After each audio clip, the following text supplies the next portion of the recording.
Hello friends, आज हम जानेंगे इलेक्ट्रिक आर्क फर्नेस। जो इलेक्ट्रिक आर्क फर्नेस होता है उसमें रिएक्शन कैसा होता है। सबसे पहले दोस्तों बेसिकली जान लेते हैं कि इलेक्ट्रिक आर्क फर्नेस होता है क्या है। इलेक्ट्रिक आर्क फर्नेस में दोस्तों हम लोग इलेक्ट्रोड रहता है जो डायरेक्ट आर्क प्रोड्यूस करता है, उससे कि हमारा मोल्टेन मेटल तैयार होता है और स्लैग तैयार होता है। इसमें दोस्तों की इनपुट मटेरियल भी चार्ज किया जाता है और आउटपुट मटेरियल भी चार्ज किया जाता है। तो दोस्तों पहले सबसे से पहले जान लेते हैं कि इनपुट मटेरियल हम लोग क्या देते हैं और आउटपुट मटेरियल क्या देते हैं।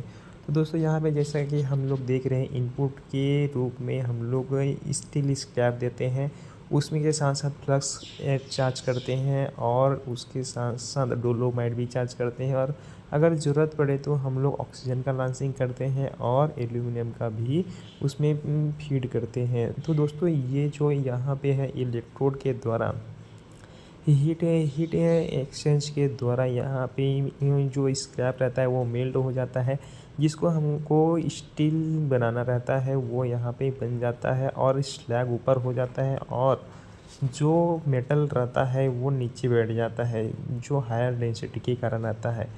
और ये दोनों में जो आउटपुट मिलता है वो मिलता है सबसे पहले हमें डेंसिटी के कारण जो ऊपर स्लैग रहता है उसे हम लोग निकाल लेते हैं।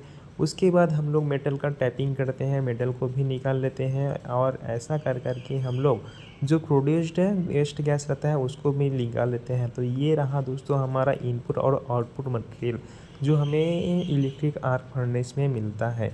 तो दोस्तों अभी चलते हैं कि हम लोग इलेक्ट्रिक आर्क फर्नेस में जो केमिकल रिएक्शन होता है, जो मटेरियल चार्ज करते हैं उसके बाद हमारा क्या रिएक्शन होता है और कैसा होता है, उसको हम लोग यहाँ पे जानेंगे कि इनपुट आउटपुट तो मिल गया लेकिन अंदर में कौन सा रिएक्शन हुआ उसको हमें समझना बहुत ज़रूरी है। तो दोस्तों अभी चालू करते हैं हमें कि जो केमिकल रिएक्शन होता है वो कैसे होता है। दोस्तों ये जो इलेक्ट्रिक आर्क फर्नेस है उसमें केमिकल रिएक्शन कौन कौन सा होता है यहाँ पे पूरा लिखा हुआ है, जो कि एक ही चार्ट में मैंने बहुत ही अच्छे तरीके से बनाया हुआ है। ऑक्सीडेशन, सबसे पहले ऑक्सीडेशन रिएक्शन समझेंगे, उसके बाद डीऑक्सीडेशन रिएक्शन समझेंगे, उसके बाद डिसल्फ्युराइजेशन रिएक्शन समझेंगे, और फोमी स्लैग बनाने का जो प्रोसेस है इलेक्ट्रिक आर्क फर्नेस में उसको समझेंगे। तो सबसे पहले दोस्तों हम लोग समझते हैं कि जो इलेक्ट्रिक आर्क फर्नेस में है ऑक्सीडेशन रिएक्शन कैसे होता है। तो दोस्तों oxidation reaction electric arc furnace में देखिए यहाँ पे जैसा दिया गया है ऑक्सीडेशन रिएक्शन, इसमें हम देखते हैं कि जो उसमें ऑल्टेन मेटल में जो आयरन रहता है, आयरन के साथ साथ उसमें कुछ इम्प्योरिटीज़ रहती हैं जैसे कि सिलिकॉन है, कार्बन है, और अदर इम्प्योरिटीज़ रहता है, मैग्नीज रहता है, फॉस्फोरस रहता है। इसको हम लोग ऑक्सीडेशन के द्वारा हम लोग बाहर निकाल सकते हैं। तो सबसे पहले दोस्तों हमें ऑक्सीडेशन रिएक्शन समझना पड़ेगा। उसके लिए देखिए जो ऑल्टेन मेटल में अवेलेबल रहता है कार्बन, वो ऑक्सीडेशन रिएक्शन में ऑक्सीजन से रिएक्ट करके कार्बन मोनोऑक्साइड बनाता है। जैसा कि आप लोग यहाँ पे देख रहे हैं कि जो कार्बन है वो कार्बन ऑक्सीजन से रिएक्ट करके कार्बन मोनोऑक्साइड बनाता है, और ये जो कार्बन मोनोऑक्साइड है ये एक्सोथर्मिक रिएक्शन करता है, और हमें जो इलेक्ट्रिक आर्क फर्नेस में है वहाँ पे एक्स्ट्रा हीट प्रोवाइड करता है। यानी कि ये हमें बहुत ही लाभदायक करता है कि जो एक्सटर्नल एनर्जी है उसको और एनर्जी बढ़ा देता है। उसी प्रकार दोस्तों देखते हैं कि जो सिलिकॉन है, सिलिकॉन Si जो रहता है वो ऑक्सीजन के साथ रिएक्ट करके सिलिकॉन ऑक्साइड, सिलिकॉन डाइऑक्साइड बना देता है, जो कि स्लैग के रूप में हमें बाहर मिलता है।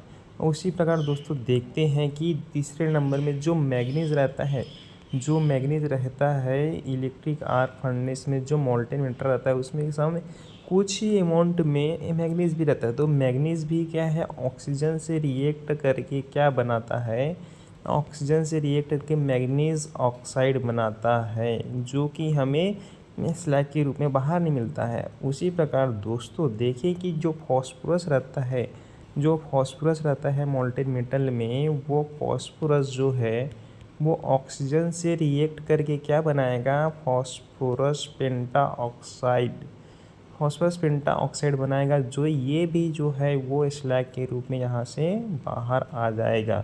उसी प्रकार दोस्तों ये हुआ ऑक्सीडेशन रिएक्शन। इसी प्रकार दोस्तों हम लोग देखते हैं कि डीऑक्सीडेशन रिएक्शन कैसा होता है। दोस्तों डीऑक्सीडेशन रिएक्शन करने के लिए हमें उसमें इलेक्ट्रिक आर्क फर्नेस में एल्यूमिनियम को ऐड करना पड़ेगा। जो एल्यूमिनियम है वो ऑक्सीजन से रिएक्ट करके क्या बनाएगा, ऑक्सीजन को रिमूव कर देगा, मतलब डीऑक्सीडेशन। डीऑक्सीडेशन का मीनिंग है कि ऑक्सीजन को रिमूव करना, ऑक्सीडेशन का मीनिंग है कि ऑक्सीजन को ऐड करना। तो दोस्तों एल्यूमिनियम जो है ऑक्सीजन से रिएक्ट करके ऑक्सीजन को बाहर निकालता है और एल्यूमिनियम ऑक्साइड Al2O3 बनाता है, और उसके साथ साथ ही जो हीट का प्रोटेक्शन है उसको भी करता है और हीट कंज्यूम होता है उसको भी यहाँ पे बताया गया है। तो ये दो प्रोसेस रिएक्शन हमने समझ लिया है। अब चलते हैं तीसरे रिएक्शन पे। तो दोस्तों तीसरे में होता है डीसल्फ्यूराइजेशन। डीसल्फ्यूराइजेशन जैसा कि नाम से ही पता है कि इसमें सल्फ़र का रिमूवल होगा। डीसल्फ्यूराइजेशन मतलब सल्फ़र का रिमूवल। तो दोस्तों सल्फ़र जो रहता है मोल्टेन मेटल में बहुत ही कम अमाउंट में रहता है, 0.002% से 1% तक का सल्फ़र रहता है। तो ये जो है इम्प्योरिटीज़ हमको बाहर निकालना रहेगा। तो इसके लिए इलेक्ट्रिक आर्क फर्नेस में कैल्शियम ऑक्साइड, जिसे हम लोग देखे थे कि फ्लक्स के रूप में हम लोग क्या डालते थे, फ्लक्स के रूप में हम लोग डालते थे लाइमस्टोन और डोलोमाइट डालते थे। तो दोस्तों ये जो है ये लाइमस्टोन और डोलोमाइट है, फ्लक्स के रूप में डालते हैं, जिसका केमिकल फार्मूला होता है कैल्शियम ऑक्साइड। ये कैल्शियम ऑक्साइड सल्फ़र से रिएक्ट करके कैल्शियम सल्फेट बनाता है। ये देखिए वो सल्फ़र है, कैल्शियम ऑक्साइड से रिएक्शन करके कैल्शियम सल्फेट बनाता है और ऑक्सीजन रिमूव करता है। उसी प्रकार दोस्तों देखते हैं कि जो डीसल्फ्यूराइजेशन प्रोसेस है उसमें कैल्शियम ऑक्साइड, एल्यूमिनियम और सल्फ़र तीनों रिएक्ट करके क्या बना रहे हैं। यहाँ पे ये जो रिएक्शन है ये रिएक्शन को देखिए, कैल्शियम ऑक्साइड, एल्यूमिनियम, सल्फर, ये तीनों मिलके कैल्शियम सल्फेट बना रहे हैं और एल्यूमिनियम ऑक्साइड बना रहे हैं। तो ये दोस्तों ये डीसल्फ्यूराइजेशन रिएक्शन कराता है, जो कि सल्फर को रिमूव करता है। और इसको सल्फ़र को रिमूव करने के लिए क्या डालते हैं, हम लोग डालते हैं लाइमस्टोन। ये जो है कैल्शियम ऑक्साइड, इसको डालने पे ये रिएक्शन होता है। और ये रिएक्शन होता है बेसिक रिएक्शन, क्योंकि इसमें कैल्शियम ऑक्साइड है। जो रिएक्शन कैल्शियम ऑक्साइड के साथ होगा वो बेसिक रिएक्शन होगा। इसी प्रकार दोस्तों देखते हैं कि अगला जो है हमें फोमी स्लैग बनाना रहेगा। फोमी स्लैग बनाने का फ़ायदा ये है दोस्तों कि ये जो फोमी स्लैग बनाते हैं, ये फोमी स्लैग बनाने से हमारा जो एनर्जी का कंजप्शन बहुत ही कम हो जाता है, क्योंकि इसमें कार्बन डाइऑक्साइड बनता है जो कि एक्सोथर्मिक रिएक्शन प्रोड्यूस करता है। तो दोस्तों इसी प्रकार देखते हैं कि जो ये फोमी स्लैग बनाने का तरीका है वो कैसे है। इलेक्ट्रिक आर्क फर्नेस में हम लोग इसमें कार्बन को ऐड करते हैं। कार्बन का इंजेक्शन करने पे फोमी स्लैग बहुत ही अच्छे तरीके से बन जाता है, जो कि रिफ्रैक्टिव को बहुत ही ज़्यादा प्रोटेक्ट करते हैं। तो दोस्तों ये जो हमारे पास जो आयरन रहता है, मोल्टेन आयरन रहता है, उसमें हम लोग थोड़ा सा जो ऑक्सीडेशन रिएक्शन है ऑक्सीजन का ब्लोइंग कराते हैं। तो ब्लोइंग कराने से ऑक्सीजन ऑक्साइड बनता है। ऑक्सीजन ऑक्साइड ये जो है उसके साथ साथ हम लोग कार्बन का क्या करते हैं, इंजेक्शन करते हैं।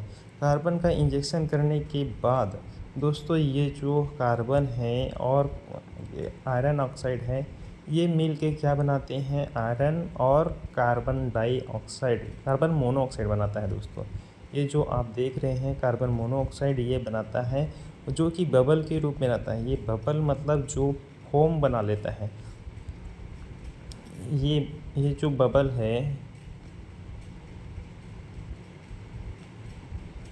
ये जो बबल हम क्या बनता है, फोम बनता है, जिससे वो ऊपर में झाग के जैसा बन जाता है और झाग को ही बोलते हैं कि फोम। तो दोस्तों ये जो फोमी स्लैग बनाने का तरीका है वो बहुत ही आसान है, उसमें कोई कुछ करना नहीं है, उसमें कार्बन ही ऐड करना है।